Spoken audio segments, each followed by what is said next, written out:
నమో వెంకటేశాయ. నా పేరు గున్నేశ్వరరావు అండి. భీమవరం, పశ్చిమ గోదావరి జిల్లా. హిందువులు ఎంతో భక్తిగా కొలిచి, ఆరాధ్య దేవుడిగా కొలిచే తిరుమల తిరుపతి శ్రీ వెంకటేశ్వర స్వామి దర్శనం. అసలు ఆ వెంకటేశ్వర స్వామి ఆజ్ఞ ఇస్తేనే కానీ మనకు దర్శన భాగ్యం కలగదు అనుకుంటారు ఎంతోమంది. చేయాలి చేయాలి చేయాలని, కానీ ఆయన ఆజ్ఞ ఉండాలి.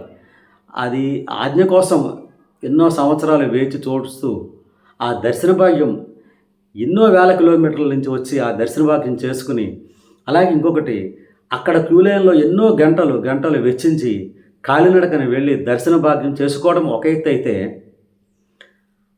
ఆ తిరుపతి దేవస్థానం ఇచ్చే లడ్డూ ప్రసాదం, అసలు ఆ ప్రసాదం అనేది అమృత తుల్యం, అంటే అమృతంతో సమానమా హిందువులకి. అలాంటి ప్రసాదం గత ప్రభుత్వ కాలంలో 20 కోట్ల మందికి కల్తీ నెయ్యితో తయారు చేసిన ప్రసాదం ఇచ్చారని నిన్న టీవీలో చూశాను నేను. ఇది ఎంత దుర్మార్గం ఉండేది. అంటే కెమికల్స్, అంటే నెయ్యి కాదు, అందులోనూ కెమికల్స్ వాడి ఆ భక్తుల ప్రాణాలతో చెలగాటం ఆడుతున్నారంటే ఇంకా ఏమనుకోవాలి వీళ్ళందరినీ కూడాను. అంటే ఆ తిరుపతి వెంకటేశ్వర స్వామినే కల్తీ చేసేసి, అంటే ఇంకెవరో అక్కడికి రాకూడదు దర్శనానికి. ఎన్నో ఎన్నో ఎన్నో ఒకటి కాదు, చాలా చేస్తున్నారు ఆ విషయంలో. కానీ ఒక్కటి మటుకు చెప్తున్నాను నేను, భగవంతుడైతే క్షమించడు. ఎందుకంటే ఒకేసారి జరగకపోవచ్చు, వేచి చూస్తూ ఉంటాడు. ఈ మహాభారతంలో ఉంటాడు, కంసుడికి 100 తప్పులు చేస్తే కనుక మరణశిక్ష అని కృష్ణుడు చెప్తాడు. అలాగేంటంటే ఆ దేవదేవుడు వెంకటేశ్వర స్వామి చూస్తూ ఉంటాడు, ఎవరిని క్షమించడు. ఎవరైతే తప్పు చేశారో వాళ్ళని ఖచ్చితంగా శిక్షిస్తాడు. No doubt about it. అసలు ఆ దేవుడితోటి పరాచకాలు ఏంటండి, ఆ దేవుడితోటి కుట్రలు కుతంత్రాలు ఏమిటి, నాకు అది ఆశ్చర్యంగా ఉంది నాకు. అంటే హిందువుల మనోభావం దెబ్బతీయాలి, సనాతన ధర్మాన్ని దెబ్బతీయాలని ముఖ్య ఉద్దేశం. ఒక్కటి చెప్తున్నాను నేను, ఈ భారతదేశం అవనండి, రాష్ట్రం అవనండి, సనాతన ధర్మం పాటిస్తున్నారు కాబట్టే, ఎంతో వేలాది మంది భక్తులు సనాతన ధర్మం పాటిస్తున్నారు కాబట్టే ఇంకా ఈ రోజుని సస్యశ్యామలంగా ఉంది. ఎన్నో ఒడిదుడుకులు, ఎన్నో తుఫాన్లు ఎన్నో వచ్చినా కూడా నిలబడింది అంటే కారణం సనాతన ధర్మం, హిందూ ధర్మం.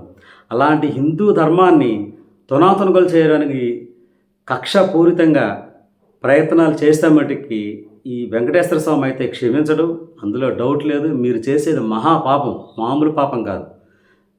భక్తులతో ఆడుకుంటున్నారు మీరు. ఇలాంటివి ఎలా చేయాలనిపిస్తుంది మీకు? ఒకసారి ఆలోచించండి. కేవలం రాజకీయాలే చేయాలి అని మీరు అనుకుంటే మటుకు ఆ దేవదేవుడు మటుకైతే క్షమించడు. ఇంకొకటి, నేను చాలా ఆశ్చర్యపోయాను. నేను ఆ తిరుపతి దేవస్థానంలో ఇచ్చే లడ్డూ ప్రసాదంలో నెయ్యి క్వాలిటీ అనేది 95.4 లేదా 104% వరకు అందులో క్వాలిటీ ఉండాలి. ఆ ల్యాబ్ టెస్ట్, అప్పట్లో వాడిన నెయ్యి ల్యాబ్ టెస్ట్ చేస్తే 19% మాత్రమే క్వాలిటీ ఉంది అందులో. అంటే అసలు ఏమానాలి, ఏమైపోవాలి, ఈ భక్తులు ఏమైపోవాలి, ఆ 20 కోట్ల మంది ప్రసాదం తీసుకున్న భక్తులు ఏమైపోవాలి?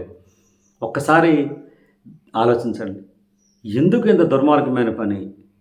ఇంకా రాజకీయం అంటే ఈ వెంకటేశ్వర స్వామి మీద రాజకీయం చేయడం ఏంటి, హిందువుల మనోభావాలను దెబ్బతీయడం ఏంటి, సనాతన ధర్మం మీద మీరు దాడి చేయడం ఏంటి? ఒకసారి మీరు ఆలోచించండి. ఇంత దారుణమైన తప్పుకు ఎందుకు ఒడిగట్టారనేది.